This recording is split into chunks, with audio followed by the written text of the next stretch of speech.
अस्सलाम वालेकुम my YouTube family. I hope आप सब लोग खैरियत से होंगे। आज की रेसिपी आज चटनी के ऊपर है, खुश्क खुबानी की चटनी। जो अक्सर हमारे घर में दही भल्ले आते हैं और हमारे घर लड़ाई हो जाती है कि चटनी क्यों कम आई है, तो इसका बना के रखिए और जी भर के खाइए। अच्छा जी, इस चटनी के लिए हमें खुश्क खुबानी चाहिए आधा किलो, और इसको हमने धो के पतीले में डाल देना है। उसके बाद जी हमने इसमें 5 कप पानी डालना है, और ये पानी हम 5 कप क्यों डाल रहे हैं, बॉइलिंग पर्पज़ के लिए, कि हमने इसको नरम करना है। अब समटाइम्स कुछ लोग इसको ओवरनाइट भिगो देते हैं, लेकिन कभी-कभी जल्दी होती है, आपको पूरी रात का टाइम नहीं मिलता, तो फिर आपको मैं ये वाला प्रोसेस बता रही हूँ कि आप उबाल लें। उसके बाद जी आपने गुड़ डालना है, मतलब जैगरी, और ये आपने 250 ग्राम्स डालना है। उसके बाद जी आपने इसको बॉयल करते जाना है जब तक कि हमारी खुबानी जो है ड्राई एप्रिकॉट ये बिल्कुल नरम ना हो जाए। तो आपने खुश्क खुबानी को आपने अच्छे से नरम करना है जब तक कि ये बिल्कुल सॉफ्ट ना हो जाए, और आपने उसको तब तक उबालते रहना है मीडियम फ्लेम पे। तो आप देख रहे हैं जैसे कि ये अब अच्छे से नरम हो गई है, स्क्रीन में मैं आपको दिखा रही हूँ। अब मैंने जी आग बंद कर दी है, और उसके बाद जी इसको मैंने अच्छे से फुल ठंडा किया, क्योंकि मैंने इसको ग्राइंडर जग में ग्राइंड करना है। अगर आपके पास हो हैंड ब्लेंडर, तो आप इसको गरम-गरम में भी ब्लेंड कर सकते हैं, कोई मसला नहीं है।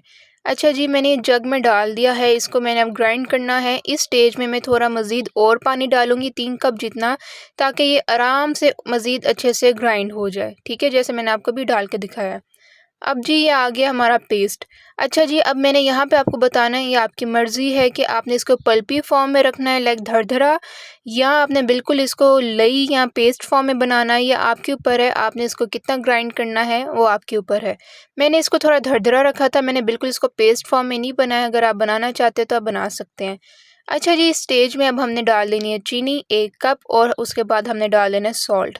गुड़ और चीनी का एक साथ जब मिलाप होता है तो बड़ा मज़े का एक टेस्ट आता है चटनी में। अगर आप हाली चीनी भी इस्तेमाल करना चाहते हैं तो आप कर सकते हैं। तो आप चीनी की क्वांटिटी थोड़ी-सी बढ़ा देंगे।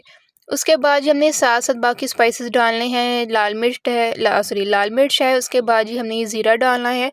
ज़ीरा पाउडर भी आप डाल सकते हैं, वरना आप नॉर्मल ज़ीरा भी डाल सकते हैं। उसके बाद जी हमने फिर से अगेन 5 कप पानी डाल देना है, ताकि अब हम इसको चटनी फॉर्म में लेकर आ सकें। अब जी हमने 5 कप पानी डाल दिया है, और इसको हमने अच्छे से मिक्स कर लेना है। मतलब ये जो सारा गूदा है हमारा जो खुश्क खुबानी का, और इसके अलावा जो चीनी डाली है, पानी डाला है, इन सब चीज़ों को हमने अच्छे से मिक्स कर देना है। मिक्स करने के बाद आपने जो है अब चूल्हा चालू करना है, मतलब आग चला देनी है, और उसके साथ-साथ हमने ये विनेगर डालना है।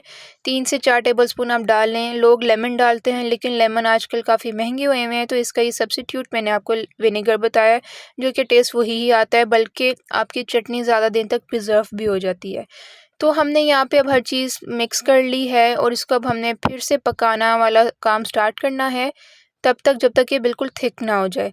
फूड कलर मैंने डाल दिया था यहाँ पे, अगर आपने डालना है तो डाल लें, वरना आप स्किप भी कर सकते हैं। लेकिन ये जो है देखिए कितना प्यारा रंग आया है, जैसे हमने एक चटनी के ऊपर मेकअप कर दिया हो।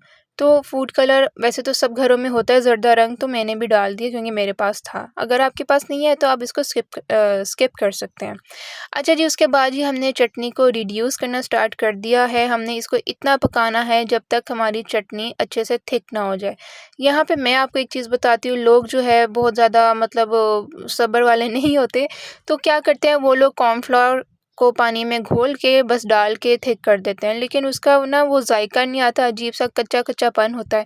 तो इसको आप अच्छे से थोड़ा-सा सब्र के साथ 25 से 30 मिनट पकाएँ, तो इसका एक अपना ही जायका, क्योंकि इसके अंदर ही हर चीज़ वो पक रही है, घुल रही है, मिल रही है, तो उसका एक अपना ही जायका होता है। जैसे कि हम जब हांडी भुनाई करते हैं, तो उसका एक अपना जायका होता है, और उसी हांडी के मसाले को अगर हम ब्लेंड कर दें या ग्राइंड कर दें, तो उसका एक अपना जायका होता है।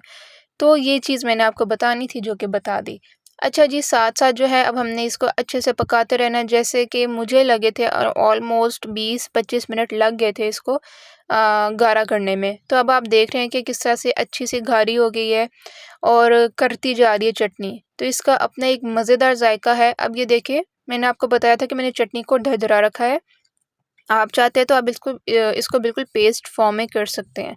तो ये मैंने 9 से 8 घंटे इसको अच्छे से ठंडा किया, उसके बाद जो है ये बिल्कुल रेडी हो गई है मज़ेदार सी चटनी एंजॉय करने के लिए किसी भी चीज़ के साथ। चाहे आपके घर भल्ले आएँ, पकौड़े आएँ, चटनी आए, वो सॉरी समोसे आएँ, कुछ भी आए, आप आराम से इसको खुला-खुला खा सकते हैं। क्योंकि भल्ले वाले क्या करते हैं, वो ना ये वाली चटनी बहुत कम देते हैं, तो बड़ी लड़ाई होती है। आई होप आज की आपको रेसिपी बहुत पसंद आई होगी और मैंने बहुत ही टिप्स एंड ट्रिक्स के साथ आपको सारी चीज़ें बताई।